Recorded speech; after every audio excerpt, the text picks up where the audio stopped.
You know, I honestly wasn't going to make this video this year. Put bluntly, my performance in 2022 made Williams look like championship contenders again. It didn't matter whether it was pre-season, mid-season, or even driver lineup predictions. They all ended up aging about as well as your average in-betweeners episode. However, they did get some views. So, hey there guys, I'm Will, and welcome to FP1's predictions for F1 in 2023.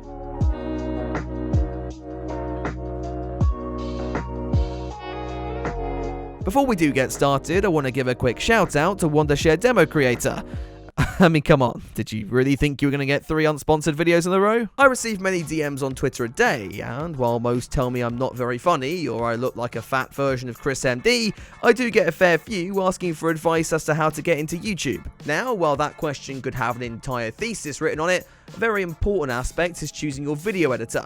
That's where Wondershare DemoCreator comes in. Their editing software is great for newcomers, as it quickly brings you up to speed with the features you'll need to be a successful creator. On top of that, you'll have access to a load of features not easily accessible on other platforms, such as a voice changer in the special effects store, along with the editor's biggest feature, the ability to present with your own virtual human. This provides a great way to connect with your audience without having to fork out a ton of money on camera and setup equipment, and will give your videos that professional look, helping you stand out amongst the crowd. And to make this even better, DemoCreator is completely free to try. Just use the link down in this video's description. So what are you waiting for? Head down there and try out DemoCreator today. Now to the main part of the video. So let's knock the big one on the head straight away. World Champion Lance Stroll. No, okay, I promised I'd take this seriously, didn't I? Max Verstappen is the name that most people seem to be floating around, and quite frankly, who can blame them? The Dutchman had an impeccable season in 2022. Yes, that may have been helped by Ferrari being Ferrari, but still, it was a heck of a year. Provided Red Bull continue their strong momentum into 2023, it would be foolish to assume Max wouldn't be a contender for a 3rd consecutive title. Though, while I'll lock that prediction in, I'm not saying it will be anywhere near as easy. The Scuderia will want to be back with a vengeance. Whether they can is a completely different conversation, though with new leadership in Freddie V, they technically have everything they need to mount a successful title challenge. I don't think they'll be Red Bull's main threat, however. I'm giving that honour to Mercedes, who'll be back to winning ways in 2023. Last season was, quite frankly, embarrassing for the Brackley outfit. Their car was either a bouncing death trap or just plain slow, and you couldn't use the 2021 title battle as an excuse because, well, look at Red Bull. Once they got their porpoising under control, however, we began to see the fruits of their 2022 package, culminating in George Russell's first win at Brazil. It's rumoured that Merc have opted to stick with their design philosophy, rather than chuck the W13 in the bin, set it on fire, and push it off a cliff. It would be a big risk to go either way, but provided they finally sorted their issues out, we may well be about to see Hamilton v Verstappen round 2. Ladies and gentlemen, delete your Twitter accounts. Let's cover the Constructors' Championship next, and you may not be surprised to hear it, but I'm going with Red Bull. Yes, that's a boring choice, but look on the bright side. If my predictions age anywhere near as well as they did last year, then we're in for a hell of a season. Mercedes will come close, but end up just missing out, with Ferrari rounding out the top 3.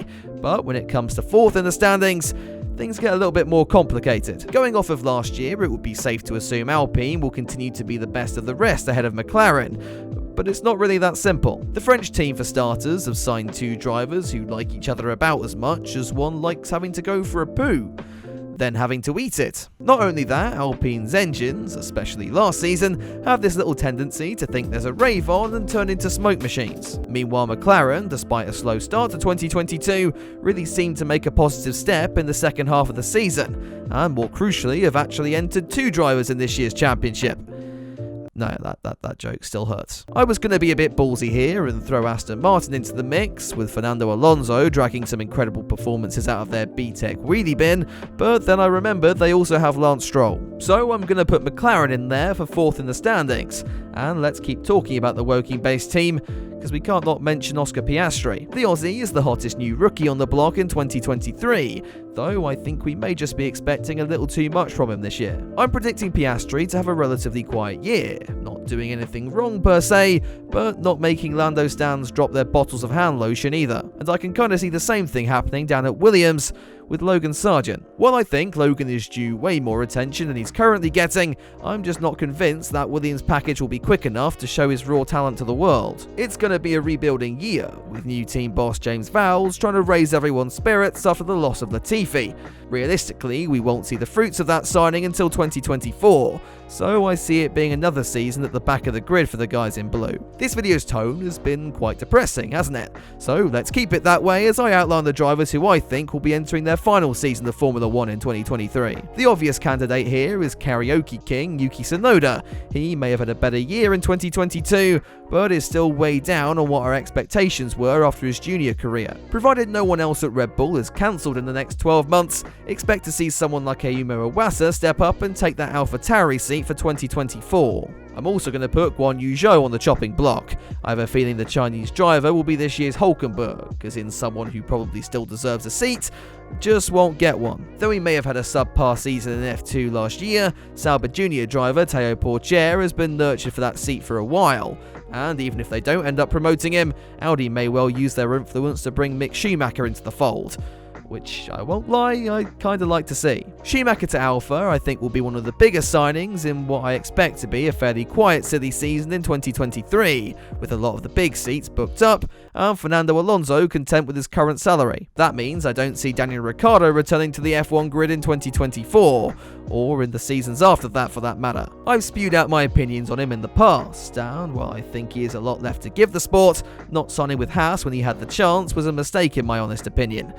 Then again, I'm just a YouTuber, so what do I know? Let's wrap this video up then with a few more predictions that couldn't fit into any particular category, and I'll try and actually stick my neck out with these ones. Esteban Ocon will end up winning the preschool fight down at Alpine, though will also cause a collision at one point with Gasly, thus confirming the team an episode in Drive to Survive Season 6. Speaking of Pierre, I think he'll somehow avoid picking up that one race ban, though it won't be a particularly memorable year for the Frenchman. His old team, AlphaTauri, will slip back to 9th in the Constructors, as Alfa Romeo have a much more consistent season and, to be honest, surprise us all.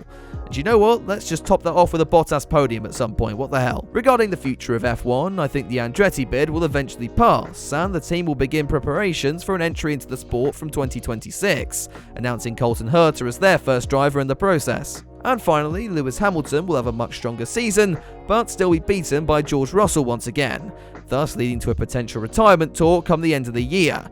Let's just let Team LH enjoy that one in the comments below, shall we? So there you have it, my convoluted list of predictions for F1 in 2023. So I wonder how wrong I'll be this year. Be sure to let me know your thoughts down in the comments below. In the meantime, it would really help me out if you dropped this video a like and got subscribed to the channel for more long form videos like this every Sunday. And before I go, I just want to thank Wondershare DemoCreator for sponsoring this video and my patrons for supporting the work I do. Special thanks to Timothy and Stephen Halliday who joined in the last few weeks. But that's all from me, so I'll see you soon with another video, but until then, have a good one.